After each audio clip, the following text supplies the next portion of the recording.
Kalispera. Hello, everyone. A long day today. Interesting discussion about innovation, AI, how this is changing so many industries, so many workplaces. And I couldn't find a better way to start ending our day on how this is changing humans, how is this changing workforce, and what is the role both in companies but also universities. We're going to explore this with Professor Damianos Chatziantoniou, actually my professor at the Athens University of Economics and Business. Mr. Katsouranis, he's a Deputy CHRO, HR Organizational Efficiency at Piraeus Bank, and Ms. Chrysa Benou, Senior HR Business Partner at Unisystems. As a short intro, we were discussing over the weekend, it makes, they're all exceptionally individuals in their careers, but what we might not know is how has AI affected your workforce, your workplace so far, and where you are in this journey. So instead of intros, maybe we can have a quick round of how the university and then how your companies have been in this journey. Thank you.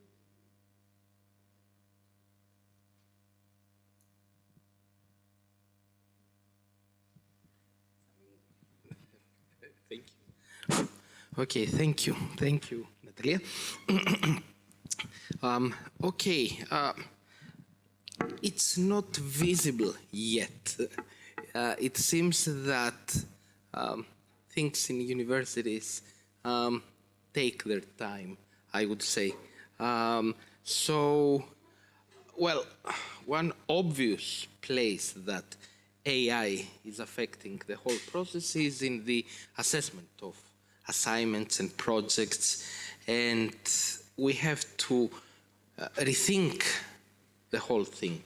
According to my opinion, GenAI definitely is a disruptive technology, etc., but mainly as far as university is concerned, is a tool. Is a learning tool. Actually, I was in a hackathon just a few minutes ago, and I saw amazing projects built in just 2 hours. So I think that what I have done, for example, for my assignments this semester, I asked them to develop their SQL code, their projects in 2 ways, on their own and using a tool, and then compare these 2 approaches. So this way they couldn't get away because they have to present 2 answer sets.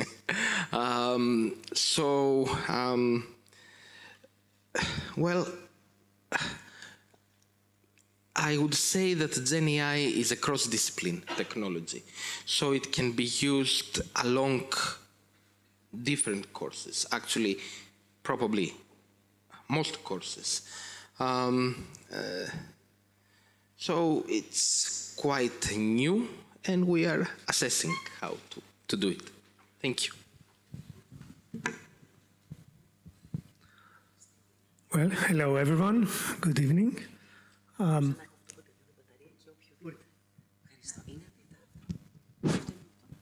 Great. Well, I'm very glad that we are discussing a topic here that is definitely the most important for the evolution of AI, since human is the measure of all things. I was reading recently the results of a research carried out from Intrum, which was published yesterday. And one of the findings was that 34% of Greeks, they do prefer to talk with AI agents instead of people. And this is growing very, very fast. Moreover, it seems that we are familiarizing ourselves with AI faster, in a faster pace than the rest of the Europeans. This should be also combined with the findings about Gen Z. 63% of them state that they prefer talking to AI chatbots than people. So, in a recent research conducted by Work Helix for Piraeus, it was estimated that 78% of all the job roles, covering 89% of our employees, have a very high likelihood of being augmented through GenAI. So, as someone might easily conclude, AI is really a very hot issue for financial institutions and therefore for our technology and people strategy. Piraeus is a financial institution where continuous evolution and technology is deeply rooted to its DNA. That is why Piraeus was the first Greek bank to publicly announce back in 2023 its strategy for leveraging artificial intelligence. The bank has developed a detailed roadmap spanning to 4 years, which is periodically updated to align with its evolving strategic objectives, the specialized needs of its business units, as well as the technological developments as we go on. So there is a plan there, and we are carrying it out in a robust way to make sure that Piraeus will grasp this opportunity of AI. Can you hear me? Hey? Okay, great. So hello, everyone. Thank you for having me in this great event and this great discussion. Well, for us, Unisystems, as a technology company, of course, we have adapted AI as we should in every technology change. So in order to guide you, the step that we have followed, first of all, is set this policy, this process, and what will be the AI vision of our organization. This is the first step. Then we have to train our people about what is AI, what to expect, and what changes we'll have. So having defined those two, then we set some ambassadors and AI leaders in order to embrace the AI adoption internally. So it's very basic for us.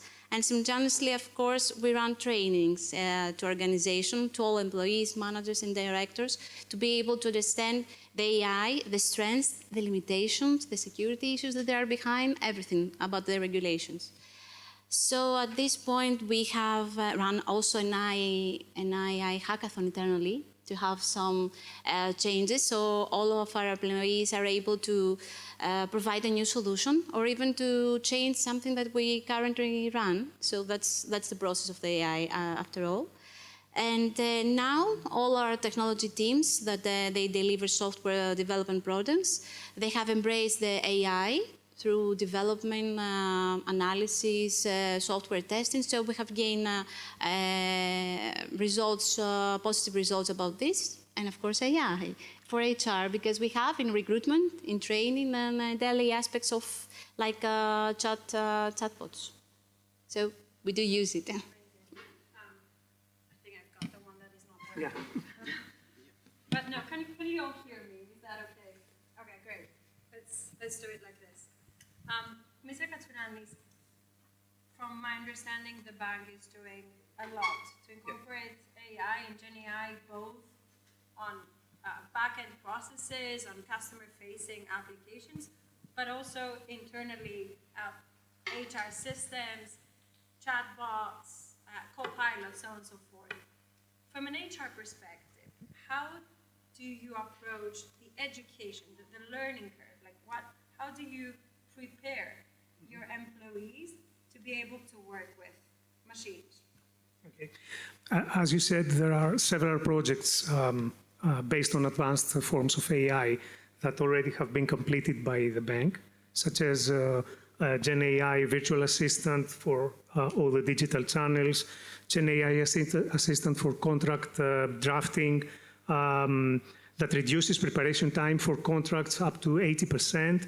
Also safer payments for strengthening fraud prevention, and also an AI-enabled CRM developed for SME lending in cooperation with McKinsey. Additionally, this summer we launched also a digital GenAI assistant for our employees, enabling them to access information about HR topics and also information about processes and products, helping them upgrade the services we offer to our customers. So by using generative AI in software development and systems, the creation of new products and services is significantly accelerated throughout the organization. In order to integrate technology and innovation into the workplace and deliver rapid results, this requires a clear and human-centered approach. So as both our CHRO and COO have stated in multiple occasions, humanizing technology is key for Piraeus. By emphasizing how it enhances rather than replaces roles, is critical for the adoption of AI from our people.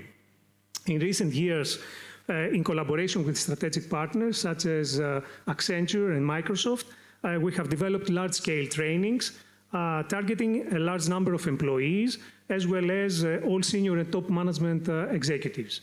Under our current massive digital core training plan, as we have labeled it, we have recently extended this effort to all 7,000 employees of the bank. So we are upskilling not only AI tools users, but also we build trust on how technology can actively improve our work and ensure openness when GenAI enters their own domain. So we believe that when technological advancements are applied with care and empathy, they create an environment where employees feel supported, they feel valued, and far more ready to embrace change. We have a lot of actions as well deployed, and we will have the opportunity to talk later about it.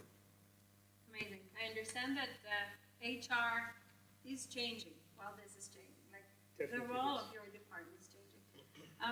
But with all those tools, what I have witnessed is that a lot of the research work, a lot of the work that is kind of to get from 0 to 80, you get super quickly with AI, and ChatGPT is the easiest and most accessible product for everyone. How does that change from a university perspective, how we prepare the next generation?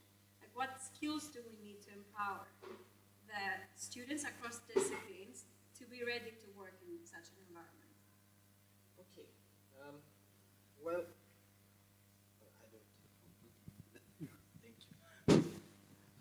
Well, that's a good question. I would say that the role of the university was, and probably still is, to provide basic knowledge in terms of, for example, computer science discipline, the basics. That means mathematics, programming, data management principles. I think that students should know this, because some students will do research, and they have to know these principles because they need it for the next step, for the next wave of innovation. Then we need skills to assess the answers of GenAI tools. So we need to somehow critical thinking. We have to also put some emphasis on soft skills like presentations and adaptability. We have to prepare them that they will be learning during their entire life. This is something that will happen to all of us.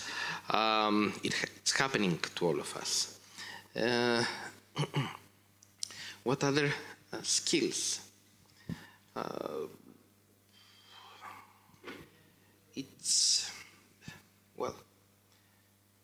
I would say mainly the ability to judge the answers that these tools provide. This is super interesting. It's one of my kind of major insights is we cannot really teach GenAI. GenAI doesn't have judgment, right? And this is where, as humans, we still have a competitive advantage but at the same time is a threat. Because if we rely too much on the easy solution, then we risk that we don't develop critical thinking or judgment. So from an organization perspective, Ms. Benou, how do you keep kind of helping your employees to learn or cultivate and flex this muscle of judgment? Great question, to be honest. So to start, I will share a personal story 2 weeks ago, because it's interesting and it's contradicted with the universities. My son, he's in his last year in elementary school. He had an exercise to fill in, and he told me, "No worries, Mom, I will just ask ChatGPT, and in 1 minute I will finish my homework." Okay, so my son, elementary school, already knows AI, and he can use the ChatGPT. I was wondering what's next. So we discussed it because they have been taught about AI, ChatGPT. There are a lot of tools out there that they can search, and they can take the exercise ready for them. But the most important is to exercise their mind, not to be lazy, and to see whether this is the correct one, because the decision is theirs. They own the decision, and of course the mark after this. So the same happens in the workplace as well. I think that we must endorse our people to have the AI as a tool, to share some insights, but to have the critical thinking that we were discussing earlier. Just to give you an example of how AI has changed internally from HR perspective, let's discuss about the recruitment process and how the role of the talent acquisition specialist has changed over the year. Well, the traditional role of the talent acquisition means that you have someone on board on your company, so he or she must know the business, the job descriptions, and the roles that you want to recruit. Understand the role and the impact to the business requirements, and then of course have the draft job position, the posting, screening, and finding the ideal candidate. So the whole process was traditionally drafting job postings, publishing to the career page, and scheduling the interviews. Now it will all set in a different perspective. First of all, we do, of course, onboard newcomers, new talent acquisition specialists. We don't have AI for this job. So the first point, yes, we do have the onboarding in terms of business, but there's no need to draft the job description on the job posting, because AI can provide this ready for us based on our database. So we have the first automation about the job description and the job posting. Then maybe the AI has to propose some changes regarding the tone and to be more engaging, the job posting that we want to share to the audience. But it's the talent acquisition specialist that owns the process and accepts that this is the accepted job posting that will be published. Then we have the magical AI assistant. So there the hiring process has a screening assistant where it marks whether this candidate matches with the job description that we have published. To be honest, a couple of years ago when we started using this tool, the team found it unhelpful because it was negative. It wasn't the scores that we wanted. So there the critical thinking and discussion, the discussion with the team is to start using the tool and train it according to our business requirements, because a CV that Unisystems receives maybe does not match with the profile of Travis Piraeus, for example, but we need to train the AI in order to get the job done. But the whole process and the final decision is human. So no AI can, of course, select a candidate, and the whole experience will be human-centric. I think that's the most important, besides the decision. I think that's super relevant, having human in the loop in all processes. Mr. Katsouranis, from your perspective, as we have established, we are now talking about hybrid teams, and we have a generation that's currently in the workforce that it's the first time that they will start working in a different way, and we have a generation in the making that's going to be GenAI native. How do organizations need to change? How does an HR function change in order to make this hybrid teams, this collaboration effective? Well, excellent question. I think we stand at a very defining moment for human resources divisions and departments. Even the title is under question right now. For decades, HR has focused on managing people. But today we're entering an era, as you said, where teams will no longer be purely human. They are going to be hybrid. They are blending human creativity and empathy together with precision and scalability of AI. So this shift demands a fundamental transformation on how HR works and how we operate. So let me share 3 key imperatives with examples of our industry as well. First, we have to redefine all the roles and skills. AI is not replacing humans. It's augmenting the teams, it's augmenting the roles. So HR must lead the redesign of job roles to integrate AI as a collaborator. For example, in retail banking, AI-powered chatbots handle routine customer inquiries 24/7, while human advisors focus on complex financial planning and high-level customer service. So our learning programs must evolve to teach employees how to work with AI tools like predictive analytics and conversational bots, not just alongside them. So the second imperative is we have to build new governance and ethics frameworks. So hybrid teams raise new questions like, for example, who is accountable for decisions made by AI? Or how do we ensure fairness and transparency when decisions are made by AI? For example, in credit scoring, AI algorithms assess risk profiles instantly, but HR must ensure that employees understand the ethical guidelines, such as avoiding biases in lending decisions. So HR must champion AI governance, embedding new ethical standards and new guidelines and rules, aligning workforce planning and performance management to this new reality. At the same time, we need to treat AI as a part of the team, monitoring its performance, ensuring compliance, and even managing its life cycle, like we do with the human talent. And third, but most important, reinvent employee experience. So in a world where algorithms handle routine tasks, humans will seek purpose and connection. So AI can automate reporting and scheduling and other mundane tasks, freeing managers and leaders to spend more time coaching and managing and leading their teams. So platforms like our own Yellow AI chatbot, they provide answers to employee queries. These kind of tools can be used to free up time from HR and help us to get closer to our people and helping them navigate through all these new realities. So in short, HR is no longer just about managing people, it's about orchestrating synergies between humans and intelligent systems. If we get this right, we won't just adapt to the future, we will shape it as HR. That's a nice ambition. I wish we could close this, but we have a few more minutes to go. My question would be, have you at Piraeus Bank or Unisystems changed what you are evaluating in a candidate? Like, as we discussed before, the skill set that is needed is different from the skill set we were hiring for. Has this influenced your decision-making process, what you're looking in different candidates when you're hiring in your organizations? Sure, let's start. Okay, so we have the CVs that they came to our platform, to our ATS. Most of them are AI created.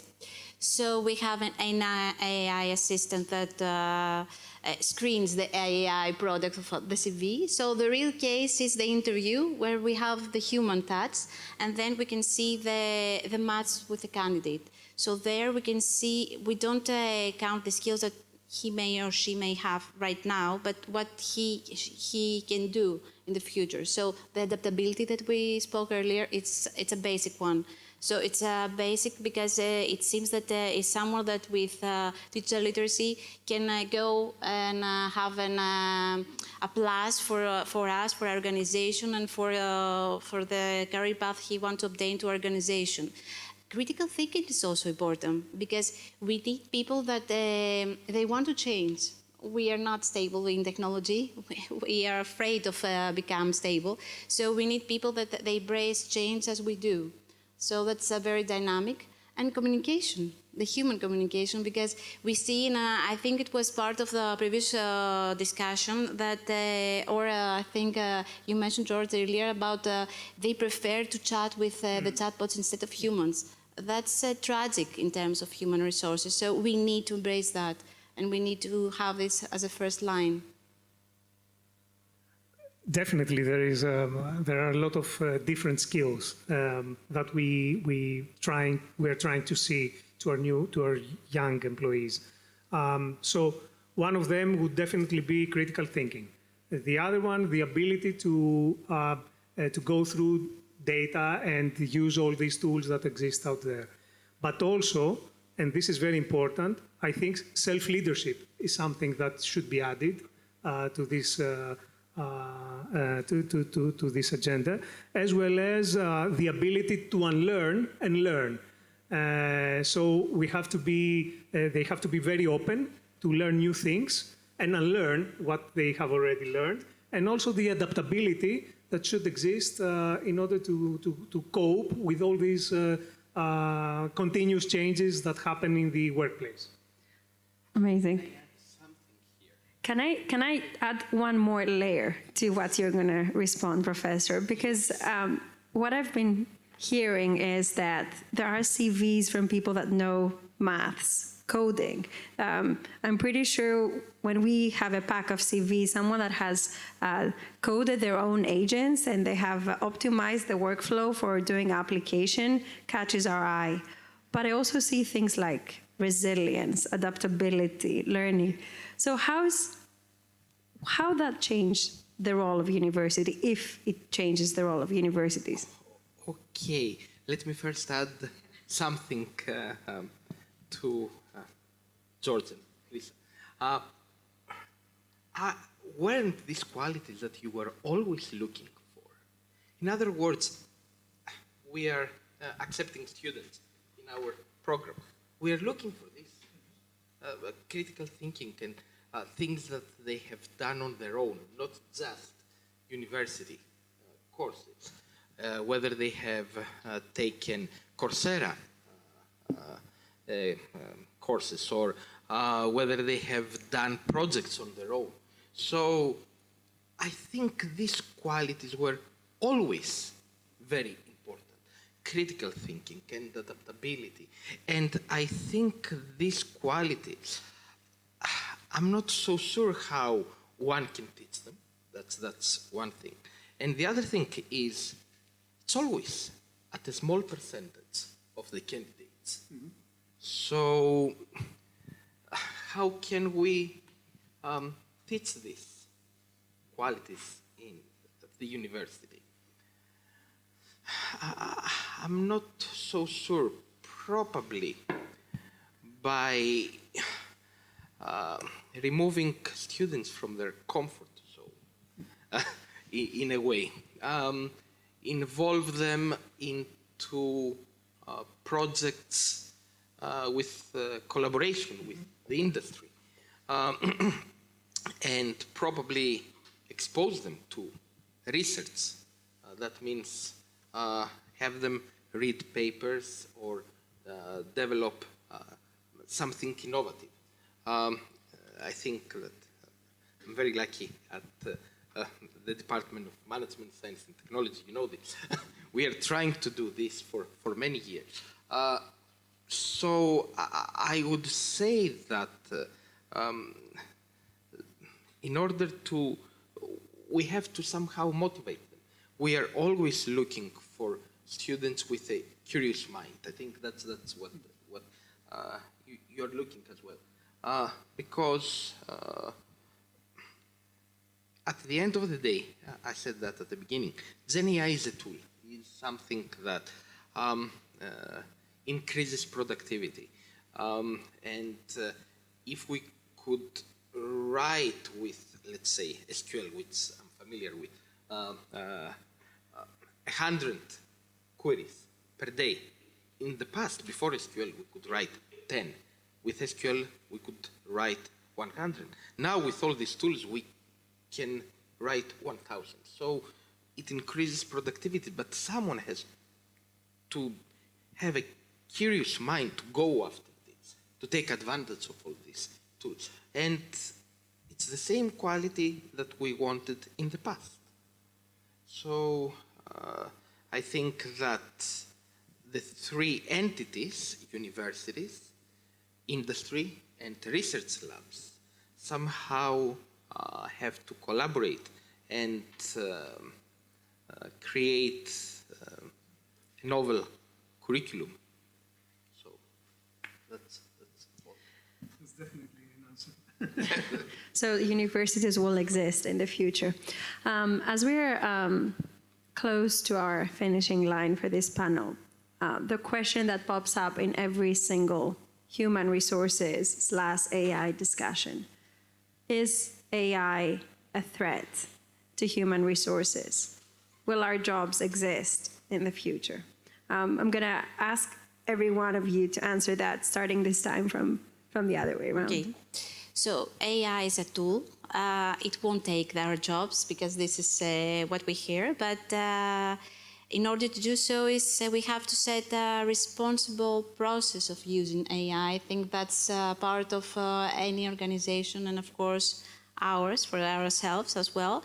We have EU regulations regarding the AI, and that's a great step for using. And then we as organizations and the leadership team, the management, the HR, of course, and the employees, we should act responsibly with this adoption, because critical thinking is and will remain human. So we need to engage that. And it's not only for the new people, it's also for the people that they are experienced. They're not so much fan of AI, but we need to endorse them and keep them updated to the technology trends. So we have those people to take advantage as well. George? However, I think there are a lot of risks, and risks like building zombie roles, roles that are there just to make sure that all the outcomes of AI are not, let's say, false or they have mistakes. So this will lead to meaningless administrative jobs with no pride for our work. And also there is the risk of gradual loss of expertise, since some very complex tasks will be delegated to agentic AI. And there is also the fear that older employees with many years of work ahead until pension, they will be overtaken by younger, more tech-savvy colleagues. So there are a lot of risks associated with AI. Recently, I read the latest book of Harari, and he said that artificial AI should not be translated as artificial intelligence. It should rather be translated as artificial alien intelligence. So he said that we have definitely to tame this intelligence in order for our future as humankind to be bright. So I can understand what Harari is trying to state here. However, I think we should understand that this is something that happens in all technology revolutions. So in all these revolutions, there are some gray areas, and there are also shadows there. And I think we should understand that these areas can be illuminated only by people, by us. So we have to be sure that we are exploiting this new technology in the best possible way without risking our lives. So I think the GenAI can be an amazing tool. It can help us a lot. It can help us transform our lives, and it can help the evolution of our species. But it can also bring us to devastation if we don't use it in the best possible way. So I think that we should not forget what Protagoras said, that, I mentioned it earlier, that humans should be the measure of all things. And this is the key, I think, for the success of us using AI in the best possible way. Sorry. Well, I think I will be probably the most optimistic or very positive in my, very strong in my opinion. No, there is no threat. There is no threat at all. And I think that I can speak once again from my domain, I mean, data management. And I have witnessed, sort of, not the SQL revolution. Basically, we have to understand that before SQL and modern data management, people were managing data with COBOL and Fortran and programming languages. So the standard process was an analyst, business analyst, knowledge worker, had a report in his or her mind. Oh, I want those customers that this. They were going to the IT department and they got back the answer 2 days later. With SQL, someone could express this within seconds. And he or she was getting back the answer within seconds. It was like having a very good programmer at his or her disposal. So, in a way, it's the same thing is happening today. We have a productivity boost. So we are going from 100 queries per day to 1,000 queries per day written by AI tools. We are going from 100 dashboards to 1,000 of dashboards. And people haven't lost their jobs back in the 70s or 80s. And I think this is what's going to happen today. Instead of having, today we are producing, I don't know, 100 tabs per day. We are going to have 1,000 tabs per day. And that's I think, what will happen.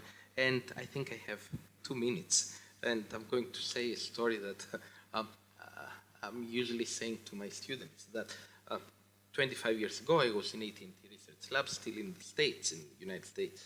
And we were discussing, researchers, during a coffee break.